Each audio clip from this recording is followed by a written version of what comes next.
আসসালামু আলাইকুম। ওয়ালাইকুম নমস্কার ভাই, ভালো আছেন? হ্যাঁ আলহামদুলিল্লাহ। আমি তো বেশি ভালো নেই কি হয়েছে ভাই আপনার? ভাই, রুচি আসতেছে না। কেবা হয়েছে, কি হয়েছে? আপনার তো আমাকে তুই একটা ওষুধ দেন। আমার কি রুচি আনতে হবে আপনার? ভাই এটা বলে কি রুচি আছে, বুঝে রুচির কি আছে আপনার দোকানে নাকি পাওয়া যায় শুনছি। ভাই সিবিট আছে, সিবিট খাইতে পারে। ও সিবিট। রুচি ভাই আরো তো রোগ আছে আমার। আর কিটা রোগ আপনার? খালি খিদে লাগছে না, রুমালি চোখি দেখছি না। আমার খোদা, এই তো জটিল রোগে ধরছে আমার রে। তাই নাকি? তাহলে আমার ওষুধ সব দিয়ে দেন, আপনার দোকানে যা আছে সব ওষুধ দিয়ে দেন আমার। আপনার ওষুধ তো জাপান থেকে আনা লাগবে। ও জাপানের ওষুধ লাগবে? ওই দেশের লোক ভালো নাকি? ওই দেশের লোক কি? এই ওষুধ বাংলাদেশে হয় নাই এখনো। তাই নাকি?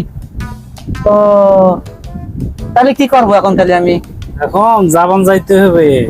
ও আমার তো এখন তো ঘুম আসতেছে না, তাহলে কি টেনশন বাড়ি গেল নাকি? এটা কি করবো এখন? জাপান না যাইতে পারলে নোয়াখালীর লোকের সাথে যোগাযোগ। ওই জানলা নোয়াখালী কি জাপানের ভিতরে? হ্যাঁ হ্যাঁ, সহজে জাপান যাইতে নেবে। আল্লাহ, তাহলে ভালো সুন্দর কথা বলছেন। তাহলে তো বাড়ির কাছেই মনে হয় নাকি এটা জাপান?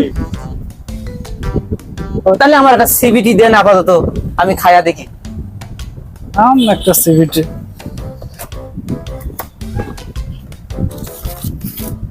আল্লাহ, এই এক পথে সবই খেয়ে ফেলবো। একটা তো কাম হবে না। একবারে সব খাবো, একবারে সব খাবো।